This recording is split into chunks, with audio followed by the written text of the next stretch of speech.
身无分文，全靠刷卡，畅游釜山，花了多少钱？买釜山 Pass 到底值不值得？6万块钱台币，高楼层、海景，韩国主流，干净简洁的样子，这是一个被严重低估的项目哎，你们一定要去一下他们的厕所。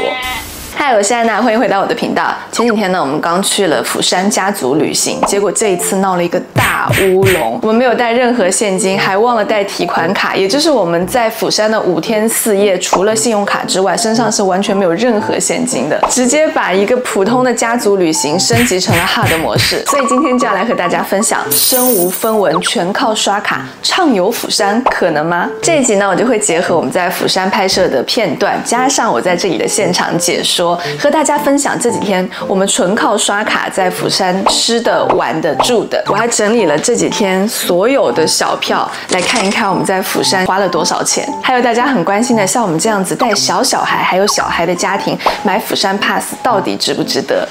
首先就是住宿了，我们这次住的呢是海云台的一个 Airbnb， 所以钱就是在预定的时候在 Airbnb 上面就已经支付了，本身就不需要现金。格局呢是3房2厅1厨房1卫浴，高楼层，海景，每个空间都非常的明亮，3个房间加客厅都可以看到海。装潢呢也是韩国主流，干净简洁的样子。我最喜欢的这个位置呢就是在这里，因为我可以躺着处理工作，还可以实时的看海景，我觉得非常的不错。这个房子楼下因为它是海滩嘛，海滩边上就会有一些酒吧、餐厅，其实还是蛮热闹的。晚上呢也会有户外的 DJ， 有可能是担心附近的住户受到楼下那些噪音的影响。我发现那里的房子啊，它都是用了2个气密窗，关上之后真的完全听不到任何的噪音。我觉得这个方法还蛮值得附近如果有景点或者有场馆的建安来参考的。我们呢是提前了3个月预定了这个住宿，当时的价格花费是6万块钱台币4个晚上。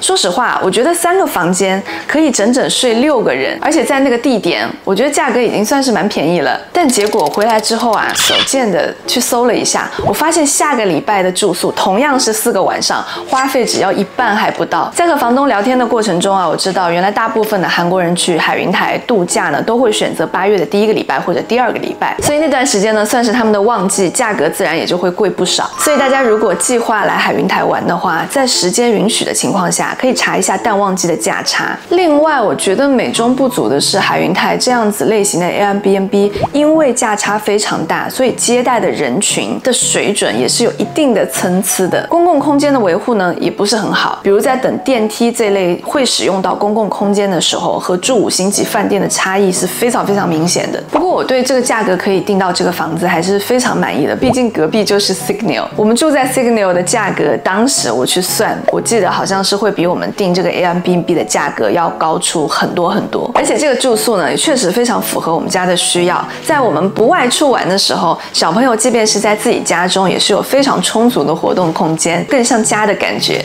那第一天呢，我们到达韩国之后呢，我是在 Klook 上面预约的一个接送机的服务，所以钱也是在 App 上面支付的。然后我们到达的第一天呢，其实就已经是晚上了，所以我们在住处安顿好之后呢，我们就在海云台附近随便找了一家看起来环境还不错的猪肉汤饭店。毕竟来釜山，猪肉汤饭店是一定要吃的，而且这是他们的代表性美食，所以我们就把猪肉汤饭呢作为我们这一程的第一餐。这家店啊叫巨大，我发现整一个海云台到处都可以看到他们家的各类餐饮，有可能是海云台的餐饮巨头吧。在这家店里面呢 ，Chris 点的是清汤面，我们其他人点的呢是浓汤汤饭，它的汤头就是有这样2种可以选择，都非常好吃。就喝酱，而且整个店呢几乎都是韩国人，好像不需要特别去网红店哎，下载一个 Never Map， 评分不错的店啊，基本上都不会踩雷。这一顿我们的花费呢是62000块韩币，信用卡轻松刷过哦。但我发现我们当时在这家店刷卡的时候啊，只有台币跟美金的卡它就是刷不过，它一定要刷一个全币种的卡，所以大家出门在外一定要办上一个全币种的信用卡，才会方便你去刷卡。如果你像我一样也没有现金的话。晚餐之后呢，我们就散步去了附近的 E-Mart， 采购一些这几天居住期间的一些水果啊、饮用水、面包、零食之类的。那边的水蜜桃7颗只要8000块韩币，200块还不到的台币，而且非常好吃，太划算了，吃好吃满。采购呢，我们一共是花了107930韩币，也是刷卡。但是因为我忘记带护照，所以就没有退税。要不然 E-Mart 呢是会直接在现场把税金就折价给你，应该是会便宜差不多快7000块韩币哦。안녕하세요。时间来到第2天，좋은 아침이에요。来自海云台的早安。我们的活动呢，就是孩子们这一次来釜山的主线任务就是挖沙子。这也算是我们住在海云台的一个最大的理由吧，充分的享受海滩。海滩边上呢还有水舞，这个大热天玩水就刚刚好。这一天我们基本上一整天都在海边，这些活动就真的是海云台的好康，免钱哦。顺便说，我们出发前不是查了天气预报，说每天的气温就是在25度到30度之间嘛，结果到了之后啊，发现根本就不止。我觉得体感大概是32、3度左右应该是有，所以防晒还是要做好做满。超级热，我已经变成又要去挖鹅啊的人了。陈老师就是因为轻信了天气预报，坚持不带防晒衣，结果他这一天就轻松 get 了2节手。除了之前和大家分享过的我的一些防晒的好物之外呢，我出门也会非常重视修护这件事情，因为像我皮肤很敏感嘛，一不小心就会晒到发红发烫，然后还会有干痒的问题，所以这一次我特别带来了我的秘密武器，就是这个小紫罐，它叫。我刚查了一下，它的名字叫未来美时空胶囊精华膜，但我都比较习惯叫它叫小紫罐，因为紫紫的一罐很可爱。它这一罐呢，就是主打修护。像我出门的话，我都会把保养品装在这样子一整袋里面，所以基本上我出门会带的产品，就是我平时用的很喜欢，然后很习惯又很信赖的产品，而且它必须要做到全能又好用。毕竟你看这个化妆袋就这样子小小一袋，寸土寸金吧。这个小紫罐，你乍听它的名字“时空胶囊精华膜”，你会觉得它就是一个普通的冻膜，对不对？确实，它可以作为普通的冻膜、涂抹式的面膜来用。之前的影片里面也和大家分享过嘛，我比起那种贴片式的面膜，更加喜欢涂抹式的面膜，因为我自己可以决定我涂的厚度，而且呢也会比较少的产生一些像贴片啊、塑胶袋那样的垃圾。那这个小紫罐和普通的涂抹式的面膜有什么不一样呢？我给大家看这个细节就知道了。它这个里面啊，除了透明的凝冻之外呢，还有一颗一颗这样的小球球，每一颗球球都包覆了活性乳霜，它可以这样子搓开来用。它搓完之后啊，就是一个乳霜加上凝胶的混合的一个霜体的感觉，非常的滋润，然后非常的温和。像白天的话，我就会在手上混合好，然后就直接上在脸上。然后晚上的时候呢，就会用3到4颗一样把它混在一起，然后涂在脸上去做一个厚敷，帮我皮肤去做一整天的修护还有镇静。我这次带的这个小紫罐啊，刚刚跟大家聊到是主打修护嘛，它还有一个蓝色的，蓝色那一罐呢就是主打补水。那因为出门嘛，行李比较多，我那罐就没有带，那罐我就是放在家里面。大家有没有买过那种贵价面霜类的产品，就会有一颗一颗那种像鱼子酱一样的感觉？这个呢，它也是做的，我觉得是一个类似的一个感觉，就是用一个凝冻，然后去包裹这里面饱含着精华乳霜的小球球。紫色这一罐呢，里面就是含了完整的修复作用的 CICA， 还有水解胶原蛋白，还有像维他命 B3 的这些衍生物，帮助你皮肤修护的一些核心的成分。这一罐为什么我这么喜欢？因为我前一阵子有2次我的皮肤大过敏，我印象中好像是我在前一个晚上用了一些功效型像酸类的产品，然后隔天呢防晒又没有做到位，所以导致我脸上整个大过敏。突然想到我家里还有一罐这样这个修护膜，所以我就把它厚敷在脸上，结果隔天我的脸就是完全好了。就那一次之后啊，我整个就觉得对它非常的信任，无论是带小朋友出去户外玩耍回来，还是像我出来旅行，有可能皮肤会遇到各种各样的状况，或者有可能我会去大晒的状况下，我都会带这一瓶出来。哦，对了，这个小汤匙也是他附的，就是帮忙你去挖里面那个小球球。然后像小蓝罐跟小紫罐这2罐加起来，我觉得可以应付皮肤大部分的状况，然后帮忙皮肤去做一个维稳。未来美的产品其实我已经用了非常多年，他们家很多的产品我都用过，之前和大家聊过，还蛮喜欢去开架式的这些店里面去淘宝嘛，因为是台湾的品牌，它比较严谨，而且它又使用到了韩国的技术，在保养品这一块，韩国的保养品技术真的是非常的成熟先进，而且适合亚洲的皮肤。好啦，那就借着这个出行这个小紫罐就和你们分享，在康是美和宝雅都买得到。中午时段呢，我们就去了一趟新世界百货，想说先 shopping， 而且考虑到我们没有现金，很担心吃比较小的餐厅付款会有问题，所以呢，决定午餐也一并在新世界百货解决。毕竟美食街里什么都有，但是中午时段的美食街真的是一味难求。原本觉得美食街里的吃吃的美味可能会打折，结果发现意外好吃哎！在韩国咖啡是一定要有的，就是把我们的血液替换成我们的冰美式。我们点了陈老师最爱的张本炒马面，原来它是那个面片，看到他们在那个后厨一直在撕面片。1万块钱的张本里面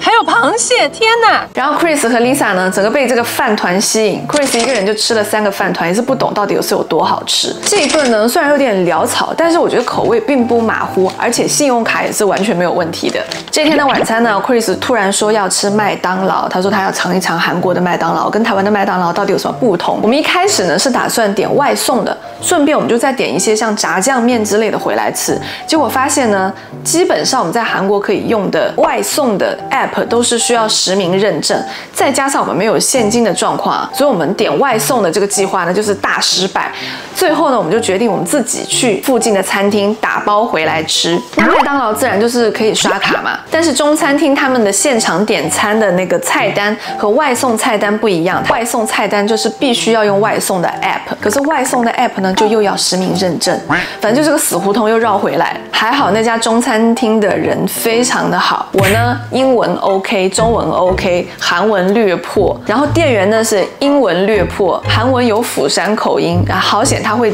一点点中文，所以就这一点点的事情啊，我们比手画脚讲了半天。我感觉他们的店员已经寄出了他们整一个店英文最好的人来跟我对话，也是为难他们了。他们真的人好好，这家店我等一下贴他们的名字。如果你们来海云台湾的话，想要吃中餐，这里真的可以来。结果呢，兴高采烈回来的路上，我发现我的钱包落在了那个中餐厅，钱包还忘在那个中餐厅里面，快点跑回去，想说完了完了，我的钱包是不是又不见了？然后当我走进去那一刻，里面有2个小姐，第一个小姐就要说：“哦，你终于来了，我真的很担心你。”还有个小姐就说：“哎姑，我都可以了，都懵菜哦，就跟演韩剧一样。”他们真的好贴心，我真的好懵，好辛苦的一餐。如果我有带现金，可以打电话外送，这些事情就不会发生。所以现金真的非常重要。好了，时间来到了第3天，这一天呢，就是我们跑行程的一天。早起一杯黑咖啡，我们呢是提前在 App 上面预定了这个 Visit Busan Pass 的 Big 5， 就是5个项目，一张呢是1439块钱的台币，我们一共订了4张，就是5756块钱。我们这天呢就先用这个 Pass 坐了海边列车，景色是真的很美，可是呢列车上的座位很有限，所以如果你们和我们一样没有座位的话，活动的部分呢，我们选择了玩这个 Skyline 的路级，然后一样是用釜山 Pass 可以兑换玩2次，小朋友都超级开心，不论是坐缆车还是玩斜坡的这个滑车。按照规定呢，6岁以上就可以自己开一台车了，但实际上我觉得一路操作下来，不论是那个手掌还是身体，都是蛮需要力气的。那 Chris 呢，他6岁半。在一系列教学之后，他其实没有办法符合工作人员要求他做的一些指令的动作，所以呢，最后呢，他也是跟陈老师坐一台车，整一个保护只有头上有那个安全帽而已。女生建议穿裤子过去啊，对对对，我觉得出来玩就是女生大量的就是穿裤子吧。至于这个穿搭怎么样搭配，就可以去看我上一集。儿童票和成人票，如果你在现场买的话，票价是不一样的。可是呢，釜山 Pass 它就是均一价，所以不论是 Chris 这样子的小孩子买，还是和我们这样大人，其实我们的价格是一样的。所以大家如果是带小朋友出行的话 ，Pass 的部分可以考虑只买大人就好了。小朋友呢，你就到现场去看看有没有儿童票，它可能会更优惠一点。这次这个路级的这个活动呢，堪称是整段旅程 Chris 最喜欢的活动。I'm so happy。那 Skyline 路级呢，它的这个位置呢，就是在乐天世界边上。有很多人去玩的话，是2个活动，它是并在一起玩的。我们当时也是原本这么计划的，但是当我们坐缆车上去到 Skyline 路级的起点的那个过程中呢，我们就发现釜山的乐天世界好像跟首尔的乐天世界的风格不太一样。釜山它的乐天世界的名字呢叫 Adventure， 就是冒险，跟它的名字一样。我们看到的活动大部分都是那种比较刺激的项目啊，因为我们是带小朋友出行，尤其我们还有小孩 Lisa， 所以我觉得那个项目可能不太适合他们玩耍。再加上天气又实在真的太热了，所以最终我们就放弃了去乐天世界的这个决定。我们转向的是去了隔壁壁的乐天的 Outlet 依然是美食街的午餐。这间 Outlet 呢，很多地方还在施工中，品牌和价格呢也是中规中矩。倒是隔壁的乐天 Mall 有一个 Brick Campus， 我觉得是一个被严重低估的项目哎，它里面有哈利波特，然后还有星际大战，有各种各样漂亮的场景。然后参观完那些作品之后呢，还有一个可以组装乐高的一个空间，乐高小孩根本是玩到舍不得回家。虽然里面不尽然全部都是乐高的积木，但是我觉得以作品来讲，真的是非常的震撼。那这个项目呢，也是一样用釜山 Pass 兑换的。回程呢，我们一样是坐了这个海边的小火车，这一次有座位了，而且非常的幸运，我们遇到了台湾列车，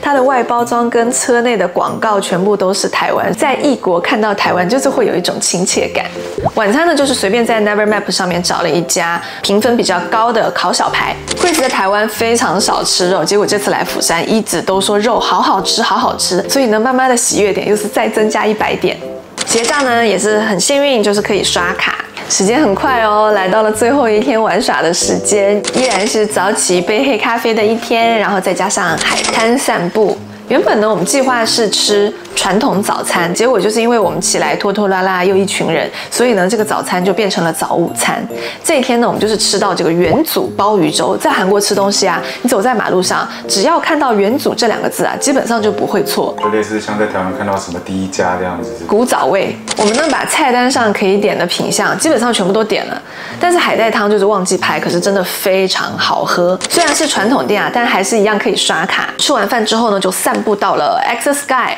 很多人都说这个是一个很没有意思的景点，可是我们都很喜欢哎，因为可以360度饱览这个城市的海滩，还有他们的城市的样貌。尤其是这个100楼高的玻璃栈道啊，大人真的都是怕的要死，可是小朋友就是人均快乐打滚，他们都很喜欢。推荐你们一定要去一下他们的厕所。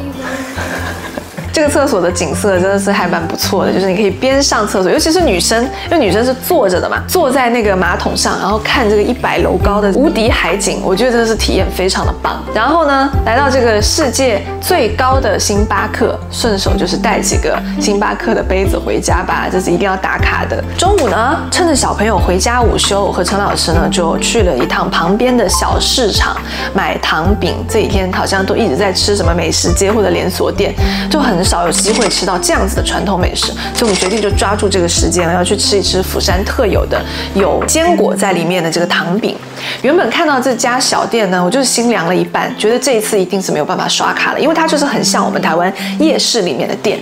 结果呢，老板阿姨很热情，说啊，我可以刷卡，然后知道我们从台湾来，他就跟我讲说自己去过高雄，是不是真的很巧？我就跟他讲说，啊，我们就是从高雄来的。后来晚一点的时间呢，小朋友也来了这个市场，买了糖葫芦，一样是可以刷卡的。这一天的晚餐呢，我们就决定 chill 一点，在海边吃一顿烤五花肉，度过在釜山的最后一个晚上。这家店不但是可以刷卡，而且是全自动、全自助的点餐，它每个桌子旁边都有一个小电脑，你可以自己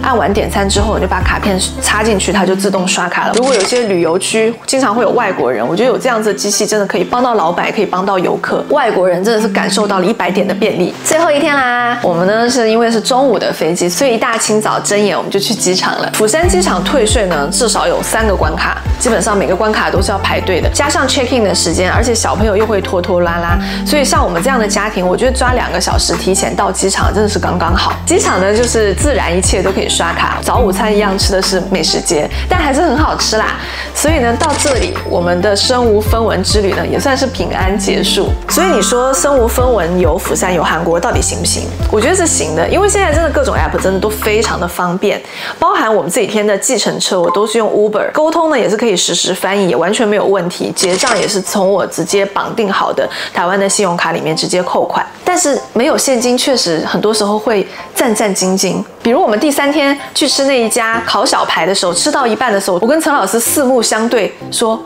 我好像忘记问他能不能刷卡了。然后那块肉我真的都是不敢吞下去的感觉，心跳漏一拍，好险！好像海云台因为它是观光区域的关系，大部分的店似乎都可以刷卡，但是就是会有很多临时的不方便，比如说刚刚和大家一定要带钱出来玩，一定要带外币，方便。所以呢，虽然没有现金也可行，可是我再也不要没有现金出来玩了，我要当个有钱人。在这次出发前呢，就有收到大家的留言 ，Anna 记得回来要分享你的购物清单。但其实这一次呢，因为我们是带小朋友出去玩，所以买东西本身就不是我们这一次要去做的主要内容，所以我们就没有特别花时间在购物上面。我觉得釜山真的不是很好买，它很适合度假。那我觉得购物的话，可能首尔真的会适合的多得多，因为我们没有跑到很远的地方，像白浅滩或者文化村那边我们都没有去，而且我们这一次的目的就想要充分享受这个海滩，所以我们更多的就是集中在海云台附近比较方便的一些地方，所以确实我们就没有买什么很多的东西。Chris 买了一台 Tomica 的小车，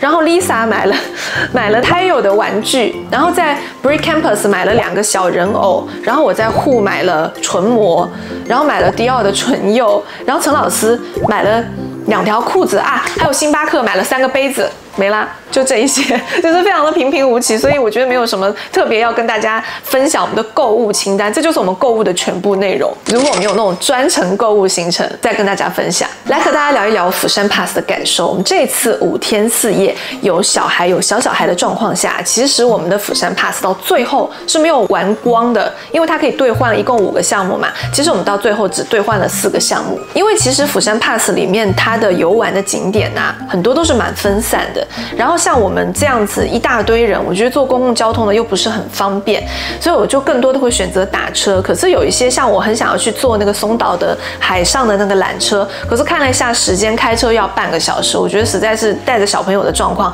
有一点点太久了。我们还是希望行程不要太折腾，所以大部分的时间呢，我们就是待在海云台。所以这个 pass 我觉得其实算是不太适合我们家，但是我觉得你是那种身强力壮，希望一次可以走完所有釜山的景点呢，我觉得这个 pass 可以让你去很多原本你根本不会去的地方，而且它会真的让你省下很多钱。这一次呢是 Chris 第一次跟我说他在外面玩好舍不得回家，想到离开呢他会伤心，而且他可以说出每一天在釜山发生的一些事情，然后看到的很有趣的东西，让我觉得这一段看起来有一点点平淡的小旅程突然多了一丝不一样的感觉。原来在他小小的心里这几天是这么的快乐。好啦，这一段长长的旅行的流水账和大家分享，希望大家也可以收到我们在旅行中获得的能量，接下来有更多的力量去迎接新的不一样的挑战。如果你喜欢今天的影片，记得点赞分享，也欢迎订阅我的频道。我是安娜，每周4我都会在这里聊，下周4我们再见啦，拜拜。